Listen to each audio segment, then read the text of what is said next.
और आइए अगले आज के अभ्यास सत्र के अगले सेशन में आप सभी का बहुत बहुत स्वागत है।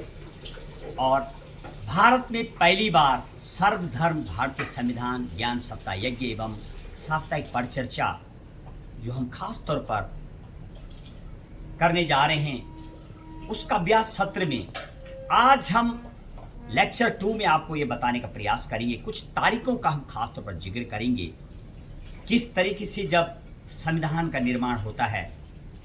तो 22 जुलाई 1947 को जो मेरे देश का तिरंगा झंडा है, नेशनल फ्लैग, उसको अडॉप्ट किया गया था। और 24 जनवरी 1950 को जब संविधान बन के उस दिन तैयार होकर के आखिरी सभा जब बैठी थी, तैयार 26 नवंबर 1949 को तैयार हो गया था। और आखिरी जो जिस दिन सभा बैठती है, रीडिंग होती है, वो 24 जनवरी 1950 को आर्टिकल 4, 5, 6, 366, 368 इस तरह कुछ उस दिन एडॉप्ट किए गए थे। 24 जनवरी 1950 को खास तौर पर national song, national anthem, doctor Rajendra Prasad राष्ट्रपति होंगे, ये डिक्लेयर भी 24 को किया गया था और सिग्नेचर भी 24 जनवरी को होते हैं। और समितियों के लिए बात कर, जो मेजर समिति थी, सिर्फ एकमात्र ड्राफ्टिंग कमेटी नहीं थी, जो यानी पांडुलेखन समिति जिसको कहा जाता है, जिसने संविधान का निर्माण किया। इसके अलावा 5 और समिति इसमें बनाई गई थी जो अलग अलग जिनके कार्य थे। यानी जो ड्राफ्टिंग कमेटी थी उसके अध्यक्ष doctor Bhimrao Ambedkar, steering committee थी union powers committee, union constitutions committee, और जिसके अध्यक्ष थे राजेंद्र प्रसाद, और यूनियन पावर्स कमेटी के अध्यक्ष थे पंडित जवाहरलाल नेहरू, और प्रोविंशियल्स कॉन्स्टिट्यूशनल कमेटी के सरदार वल्लभ भाई पटेल इसके अध्यक्ष थे। इस तरीके से अलग अलग बनाई गई थी। ड्राफ्टिंग कमेटी की हम बात करेंगे 29 अगस्त 1947, यानी 15 अगस्त को हमारा देश आज़ाद हो जाता है। और इसी के 2 सप्ताह बाद 29 अगस्त 1947 को जो ड्राफ्टिंग कमेटी थी, पांडुलेखन समिति, उसको काम सौंपा जाता है कि आप संविधान का निर्माण करेंगे। लिखना चालू हो जाता है, जिसमें कि इंडियन कॉन्स्टिट्यूशनल लीगल एडवाइजर, बहुत अहम भूमिका बेनिगल नरसिम्हा राव बी एन राव की रही है। कुछ जिस तरीके से कई दाल जब आप बनाते हैं उसमें मसाला, दाल, मिर्च सब डाली जाती है, लेकिन मेन जो उसमें नमक का बहुत अहम रोल होता है। तो कॉन्स्टिट्यूशन का जब निर्माण किया गया, डॉक्टर भीमराव अंबेडकर के अलावा 7 लोग समिति में थे, उनका भी जिक्र करेंगे। और एक इतना अहम किरदार जिनका था, वी एन राव का था, जो सीजीआई में भी भारत का जिन्होंने प्रतिनिधित्व किया था। He was the class 1 officer, administrative officer थे, इसीलिए वो फ्रंट में नहीं आते थे, लेकिन लिख करके सौंप देते थे। ऐसे निर्माण होता है। और पहली जब तैयार हो जाते 2 साल 11 18 दिन जिस ड्यूरिंग में लगते हैं, बीच में जब वो चेकअप करवाते थे, फर्स्ट रीडिंग जो होती है वो 4 नवंबर 1948 यानी देश आज़ाद के बाद चालू होता है। और 9 यानी 5 दिन चलता है, 9 नवंबर तक 1948 तक पहली रीडिंग होती है। 3 रीडिंग कुल होती है, और दूसरी रीडिंग 15 नवंबर से लेकर 1948 आरंभ होता है और 17 अक्टूबर तक ये रीडिंग चलती है। यानी 15 नवंबर 1948 से लेकर के 17 अक्टूबर 1949 तक इतनी लंबी रीडिंग, यानी इतना विस्तृत लिखा गया था। और थर्ड और आखिरी रीडिंग कॉन्स्टिट्यूशन लगभग तैयार हो गया था। 14 नवंबर 1949 को आखिरी रीडिंग होती है। और शायद 14 नवंबर को जो है पंडित जवाहरलाल नेहरू का जन्मदिन था, जो कि पहले भारत के प्रधानमंत्री रहे हैं। 26 नवंबर 1949 को पास हो जाता है, संविधान तैयार हो जाता है, सौंप दिया जाता है, उसकी सिग्नेचर होते, जैसे कि पूर्व में हमने आपको बताया 284 लोग, 299 में से 284 लोग उस दिन मौजूद थे, सिग्नेचर हो जाते हैं। और इस तरीके से संविधान आगे सौंप दिया जाता है। और भारत में आगे हमारा संविधान बढ़ता है। हर नागरिक के लिए, हर देश जन के लिए एक कवच की तरह, वो किसी धर्म का हो, किसी जाति का हो, किसी समुदाय का हो, सब धर्मों के लिए पूरी संविधान में व्यवस्था है। और विधायिका, कार्यपालिका किस तरीके से काम करती है, और फिर जो आवश्यकता समझी गई, यानी मौलिक अधिकार, फंडामेंटल राइट्स आ से इसकी उत्पत्ति होती है, अमेरिका से लिया गया है, जिसको कि मैग्ना कार्टा भी कहा जाता है। जी के आते कि मैग्ना कार्टा, इंडिया का मैग्ना कार्टा, मौलिक अधिकार जो भाग 3 में अनुच्छेद 12 से 35 तक जो है, इसी को ही बोलते हैं फंडामेंटल राइट्स। कई क्वेश्चंस आते हैं, क्या लीगल राइट्स हैं या ये कॉन्स्टिट्यूशनल है राइट्स हैं।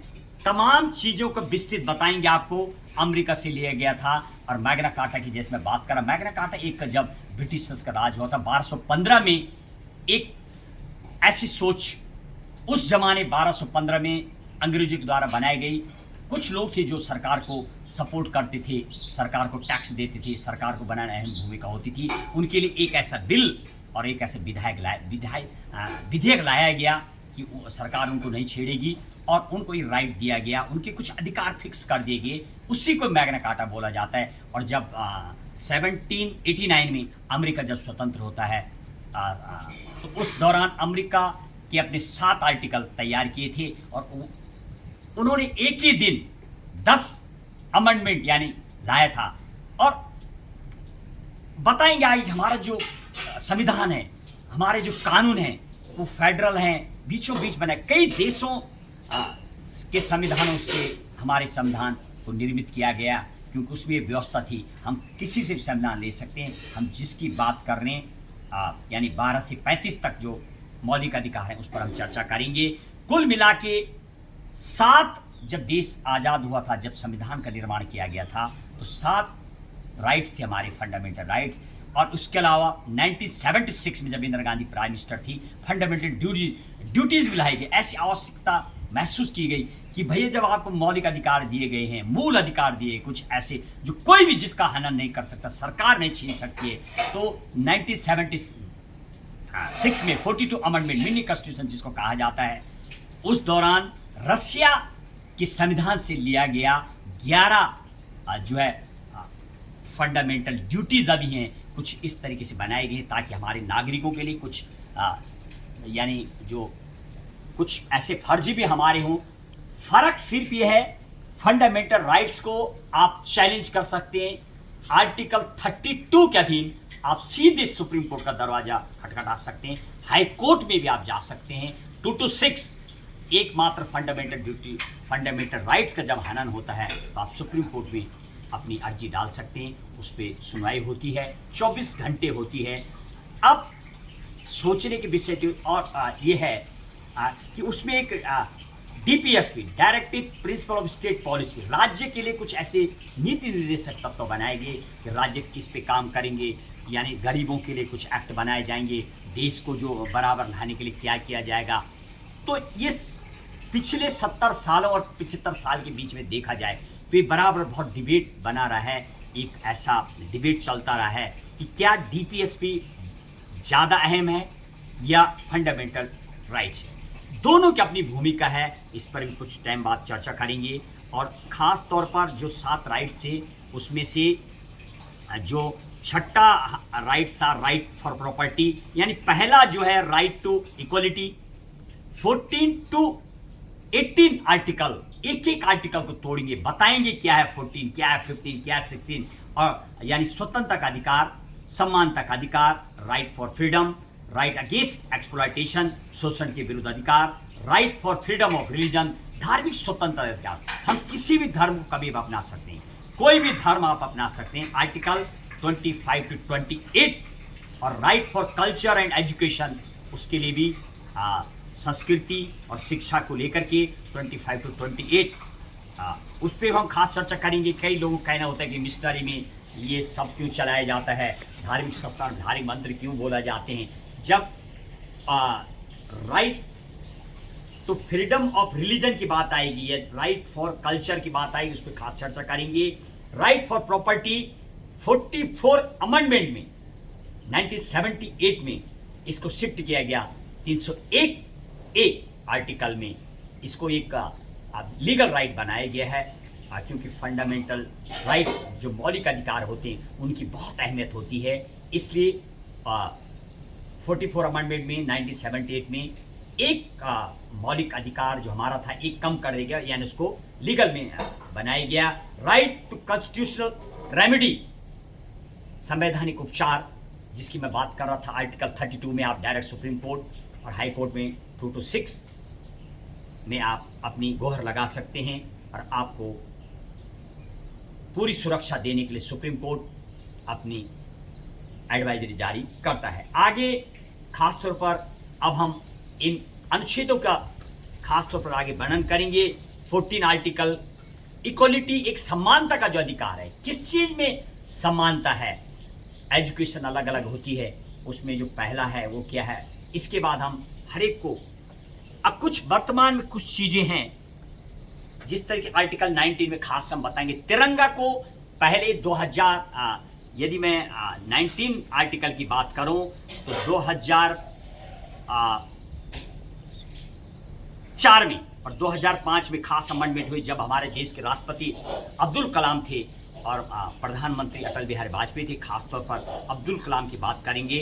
डॉक्टर अब्दुल कलाम के दौरान नेशनल फ्लैग यानी झंडा पहले आपका मौलिक अधिकार नहीं था, अब मौलिक अधिकार है फहराना। ये 2004 में नवीन जिंदल कुरुक्षेत्र के आप सांसद रहे, आपके द्वारा बराबर सुप्रीम कोर्ट में ये एक केस डाला गया था, पीआईएल डाली गई थी। उस पीआईएल पे सुप्रीम कोर्ट का जब फैसला आता है, यह झंडा फहराने का हमारा मौलिक अधिकार है, आर्टिकल 19A में है। और 2005 में आरटीआई, राइट टू इंफॉर्मेशन, जो अभी जिसका खासतौर पर जनता कवच के रूप इस्तेमाल करके भ्रष्टाचार को मिटाने के लिए आरटीआई लगा दिया जाता है, आपको सूचना देनी होती है, सूचना का जो अधिकार है, ये भी 2005 में लाया गया है। कहीं ना कहीं शायद इस अस्त्र से भी जनता को काफी न्याय मिला है, करप्शन को हटाने में और जानकारी लेने में। ये मौलिक अधिकार जब से बनाया गया, इसकी चर्चा हम इसके बीच में कर रहे हैं क्योंकि ये अभी के अमेंडमेंट है। अभी आप देख रहे हैं इंटरनेट का इस्तेमाल बहुत ज़्यादा होता है, बहुत, ये भी इंटरनेट का इस्तेमाल भी आर्टिकल 19 में रखा गया है। ये भी एक नया है। इस यदि मैं अभी अभी की बात करूं, कोर्ट के मुताबिक ये भी आपका फंडामेंटल राइट्स है। इसी के साथ एक धुन देंगे ताकि आप बोर ना हो, क्योंकि ये इतना लंबा विषय है, एक अहम कवच है, इस पे जब हम आगे चर्चा करेंगे विस्तृत एक भजन के साथ। और धुन है मेरे साथ मार्गदर्शक संगीतकार Radha Ballabh Nautiyal, ex senior NCO ITBP retired. आप कई जगह पर अपनी धुन के माध्यम से आज भी जनता की सेवा करते रहते हैं, 76 प्लस एज में भी। और इसी के साथ अगला भजन है, धुन देंगे मामा जी। मेरी हुई संविधान से प्रीत, दुनिया इसे जाने, मैंने जानी संविधान की रीत। इस पर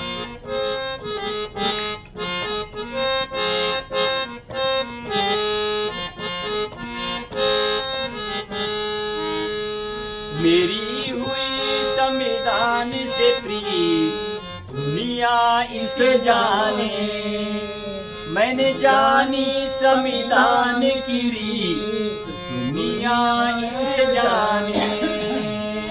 मेरी हुई संविधान से प्रीत, दुनिया इसे जाने, मैंने जानी संविधान की रीत, दुनिया इसे जाने।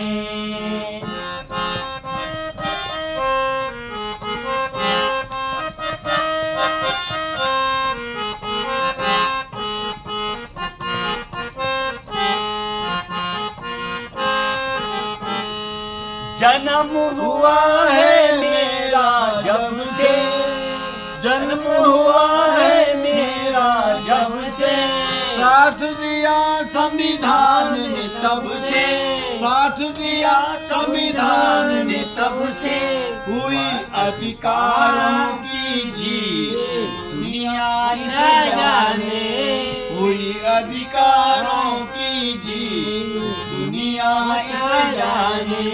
मेरी हुई संविधान से प्रीत, दुनिया इसे जाने, मैंने जानी संविधान की रीत, दुनिया इसे जाने।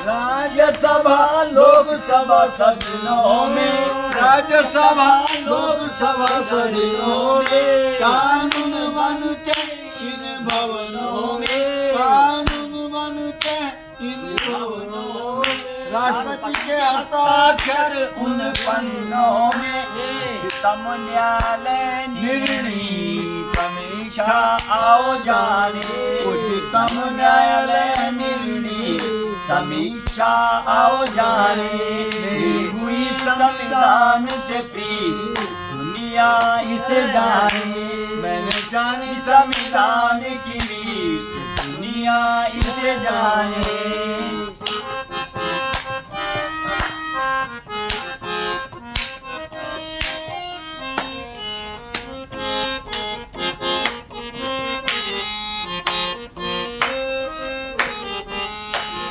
बाईस जुलाई 1947 में, 22 जुलाई 1947 में स्वीकृत तिरंगा वंदे मातरम देश में, स्वीकृत तिरंगा वंदे मातरम देश में, राष्ट्रगान है भारत की शान, हमारा स्वाभिमान गाए,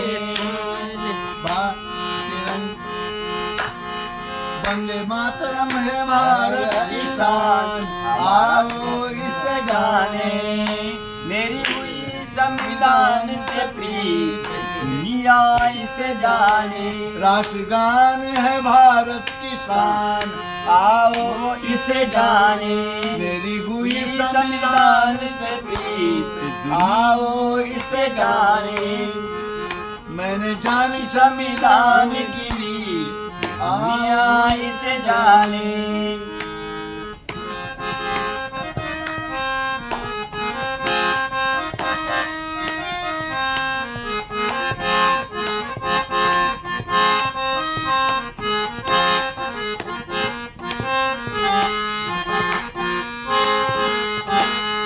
तिरंगे ध्वज के हरे रंग का प्रतीक प्रकृति की हरियाली समिति का, तिरंगे ध्वज के हरे रंग का प्रतीक की हरियाली समिति का, स्वच्छ सफेद रंग सत्य शांति का, स्वच्छ सफेद रंग शांति का, शौर्य अहिंसा राष्ट्र रक्षा का, शौर्य अहिंसा राष्ट्र रक्षा का, केसरिया रंग प्रतीक शुभ है इसे जाने, केसरिया रंग प्रतीक शुभ है इसे जाने, मेरी हुई संविधान से प्रीत आओ इसे जाने, मैंने जानी संविधान की रीत आओ इसे जाने।